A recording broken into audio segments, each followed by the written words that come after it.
Hi guys, my name's Becky and I work at Wabtec, and today I'm going to go through an experiment with you that talks about insulation. So as it's getting colder outside, we're all starting to experience needing to put our coats on and hats and scarves before we want to go outside. That adds an extra layer of something called insulation to us and enables us to be out in the cold without freezing. But there are some animals that can go out in the cold and be outside year-round without getting cold, like polar bears or Arctic seals. So what is it that allows these animals to be in freezing cold temperatures and still survive and be fairly happy? And the answer to that is something called insulation. Insulation essentially adds an extra layer to you to make you lose a little less heat, and it acts through preventing your body from losing heat. So there are different types of insulation, but fat or blubber is one of them, and that's what polar bears have.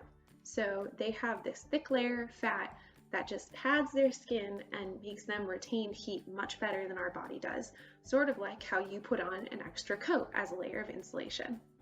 So today we're going to experiment with shortening, which is a typical baking ingredient, but it's also a type of fat, and some ice water to show how adding an extra layer of insulation keeps the heat in. The things you'll need for today's experiment are a bowl of cold water, which I've got here. You can't tell it's cold, but it is. And then ice cubes to go in your cold water. So I've got some ice cubes in there. You'll need duct tape. And then 2 ziploc bags. You can use any size, but they have to be big enough for your hand to fit in them. And then you'll also need vegetable shortening. So I'm using Crisco, which is something that your parents might have from the grocery store. So we're going to start by taking our 1 ziploc bag and opening it. And then we're going to take our Crisco here. And I'm going to use a butter knife for this. And we're going to put the Crisco in the bag. And we're just going to kind of rub it around to make a very thin layer on the inside. And this might be a little bit gross if you touch the Crisco with your hands, which is why I'm using a knife.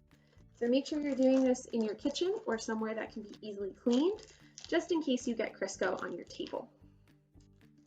So I'm also smushing the bag down to make sure that we get an even layer on both sides.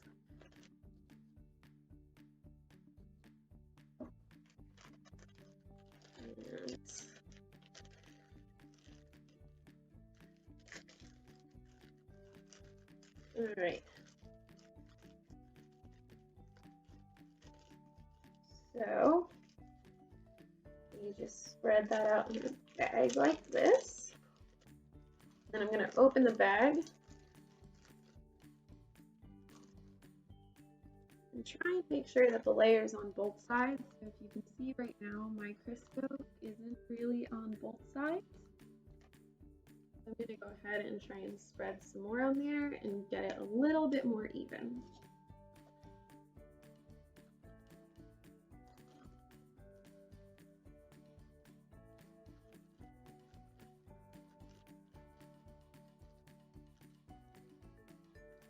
So if you've got a better method of spreading your Crisco, by all means, do that. This is just what I found worked for me.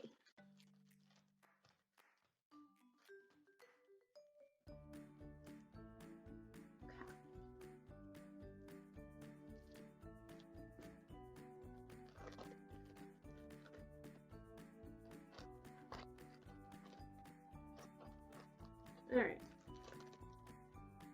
So we've kind of got a nice layer on at least one side and somewhat of a layer on the other side. This is really hard to see, but there's Crisco in there. So what we're going to do is we're going to go ahead and dump our ice cubes into our water so that it's nice and cold. And then we're going to take this second bag, and I'm going to use it as a glove, and then I'm going to put it into my Crisco bag like this. So if you smush around the Crisco a bit, you're essentially creating a blubber layer for yourself.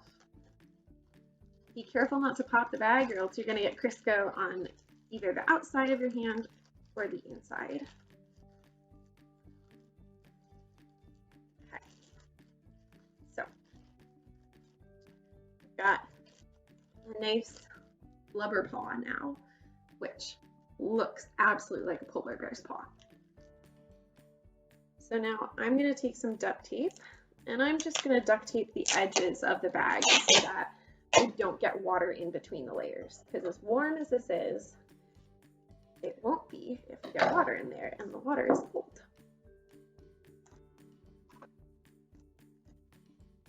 So,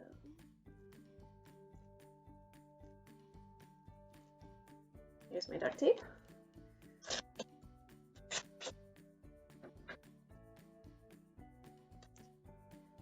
And if you need help using scissors at home, make sure you ask your parents.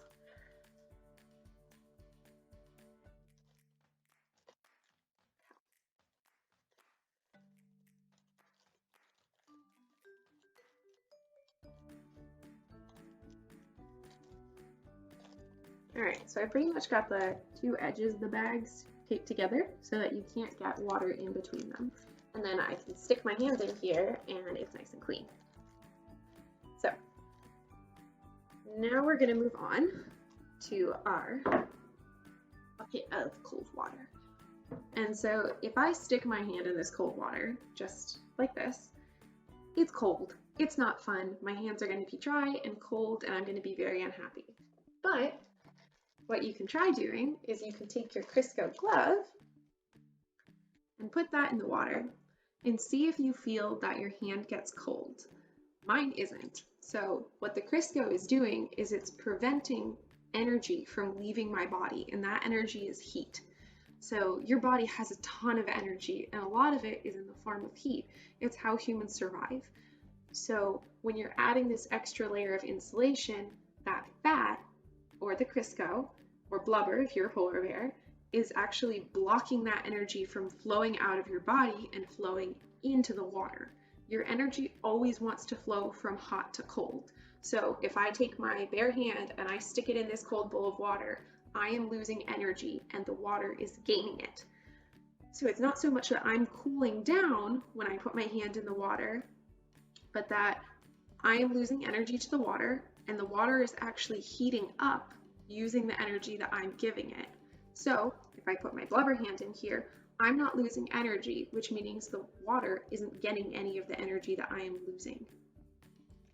So this is a fun way to tell what is an insulator and what isn't as well. So you can try this with any other material that you want and figure out what counts as an insulator, what different types of fat are, things like that.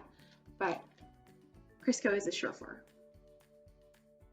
So feel free to play around with this and have some fun with it, and think about all the other animals and other types of insulation that we use in our daily lives. Our houses are insulated, our coats are insulated, socks provide insulation.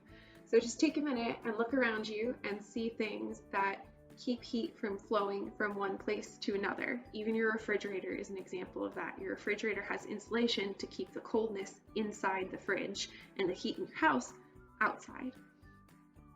So thank you guys so much for listening, and I hope you enjoy this lovely experiment and have a great day. Thank you.